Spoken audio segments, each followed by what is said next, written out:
औज़ुबिल्लाहिमिनश्शैतानिर्रजीम बिस्मिल्लाहिर्रहमानिर्रहीम। Dear viewers अस्सलाम वालेकुम। मैं रिज़वान अली दानिश अपने YouTube channel Rizwan Ali Danish classes के प्लेटफॉर्म से एक बार फिर आपको खुशामदीद कहता हूँ। तो डियर व्यूअर्स, आज की मेरी ये वीडियो ना ही इंग्लिश के मौजू के ऊपर है, ना ही आज मैं कोई कंप्यूटर का लेक्चर आपको देने जा रहा हूँ। आज की वीडियो बिल्कुल हट की है। आज की वीडियो में पोइट्री होगी, शायरी होगी और सिर्फ एक ही शेर आपको सुनाना है मैंने। लेकिन उस शेर को सुनने से पहले आपसे मैं कुछ क्वेश्चंस करूंगा, उनके आपने मुझे जवाब देने हैं। अच्छा, वो क्वेश्चन क्या है? आप मैं टाइम आपको बचाता हूँ। वो क्वेश्चन क्या है? मैं आपसे पूछता हूँ कि एक साल में 12 मंथ होते हैं, फटाफट आप जवाब दे देंगे, ठीक है। इसके बाद मैं आपसे पूछता हूँ, मुझे ये बताएं कि ये जो मार्च है ये कितने दिनों का होता है? फिर मैं साथ ही क्वेश्चन कर देता हूँ, नवंबर कितने दिनों का होता है? फिर मैं साथ ही क्वेश्चन कर देता हूँ, अक्टूबर कितने दिनों के ऊपर मुश्तमिल होता है? मई कितने दिनों के ऊपर मुश्तमिल होता है? जून कितने दिनों के ऊपर मुश्तमिल होता है? दिसंबर कितने दिनों के ऊपर मुश्तमिल होता है? अब आप परेशान हो गए हैं कि बात शायरी की हो रही है। मैंने आपसे कहा है कि मैंने आपको शेर सुनाना है, तो शेर कहाँ, शायरी कहाँ और महीनों के नाम और फिर उनके दिनों का क्या तल्लक बनता है शायरी के साथ? तो डोंट वरी, मैं आपको बताता हूँ। यही तो मेरा मकसद है कि ये जो मैंने आपको शेर सुनाना है ना, इस शेर के सुनने के बाद आपके ये जो मसाइल हैं सारे के सारे सॉल्व हो जाने हैं। अभी देखिए, मैंने आपसे क्वेश्चन किया है ना, फ़ौरन आप मुझे जवाब नहीं दे पाए। यानी इस महीने के कितने दिन होते हैं, इस महीने के कितने दिन होते हैं, तो फ़ौरन आपके ज़हन में नहीं आई बात कि 30 होते हैं या 31 होते हैं। आप कन्फ्यूजन में पड़ गए हैं। बस यही मसला आपका हल करना है और एक शेर की मदद से हल करना है, ठीक है।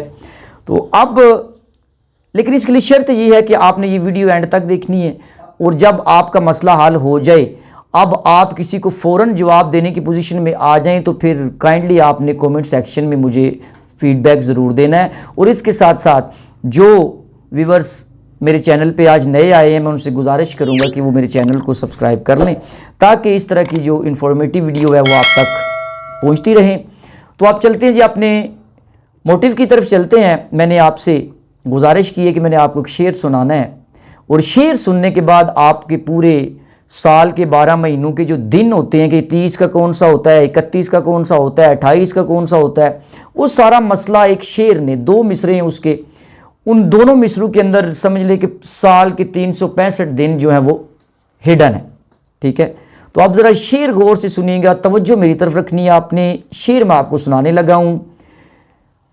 तो शेर ये है जी, 30 दिन सितंबर के, अप्रैल जून नवंबर के, लीप का जब साल आए, 28 में एक और बढ़ाए।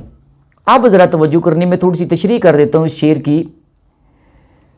मैंने अर्ज़ किया है कि 30 दिन सितंबर के, अप्रैल जून नवंबर के, यानी सितंबर, अप्रैल, जून, नवंबर, इनके 30 दिन होते हैं।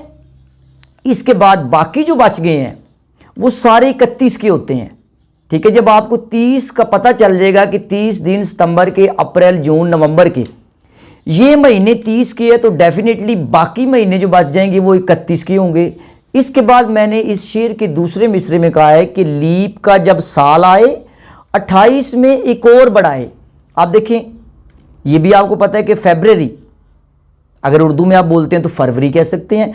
फरवरी का जो महीना है वो 28 दिनों के ऊपर मुहित होता है, 28 दिनों के ऊपर मुश्तमिल होता है, लेकिन हर फरवरी 28 डेज पे मुश्तमिल नहीं होता। हर 4 साल के बाद एक साल आता है जिसको बोलते हैं लीप ईयर, ठीक है। यानी लीप ईयर की डेफिनेशन या तारीफ ये है कि हर 4 साल के बाद आने वाला जो साल होता है वो लीप ईयर होता है, लीप का साल होता है।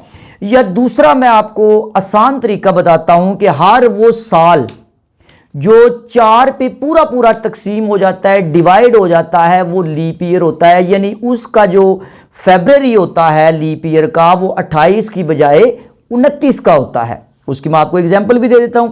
अब देखिए एग्जाम्पल क्या है। आप थोड़ा सा पीछे चले जाते हैं, अभी 2022 चल रहा है, 2020 हम गुजर के आए हैं। 2020 लीप ईयर था, ठीक है। क्यों लीप ईयर था? कि वो 4 पे पूरा पूरा तकसीम हो जाता है, ठीक है। 4 5 बार 20 कर लें या 5 4 बार 20 कर लें, 4 पे पूरा पूरा वो डिवाइड हो गया, तकसीम हो गया। इसका मतलब है कि 2020 जो था वो लीप ईयर था और 2020 का जो फरवरी है वो 29 डेज का था, 29 दिनों का था। ठीक है, अब आगे चलते हैं। अब 2022 चल रहा है, ना 2022 लीप का होगा ना 2023 लीप का होगा, बल्कि जब 2024 आएगा तो वो लीप ईयर होगा और 2024 का जो फरवरी आएगा वो 29 दिनों का होगा। अब 4 साल इधर से 20 और 4 24 ये याद रख लें तब भी ठीक है, या दूसरी तरफ से 24 को आप तकसीम कर लें, 6 4 बार 24 हो जाता है तो आपका मसला हल हो गया। इसी तरह 24 के बाद 28 आएगा, 28 के बाद 32 आएगा, 32 के बाद 36 आएगा। इस तरह हर 4 साल के बाद जो भी ईयर आएगा वो लीप ईयर होगा और उसका फरवरी जो है वो 29 दिनों का होगा।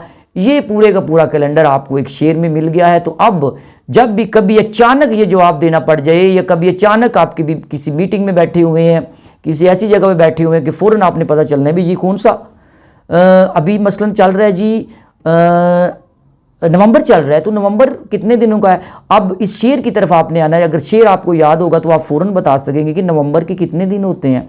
दिसंबर चल रहा है तो दिसंबर के कितने दिन हैं। तो डियर व्यूअर्स, मैं उम्मीद करता हूं कि इस शेर को सुन लेने के बाद आपका ये मसला जड़ से ही ख़त्म हो गया है। तो मैं इसी के साथ इजाज़त चाहता हूँ। अल्लाह आपका हामी नासर।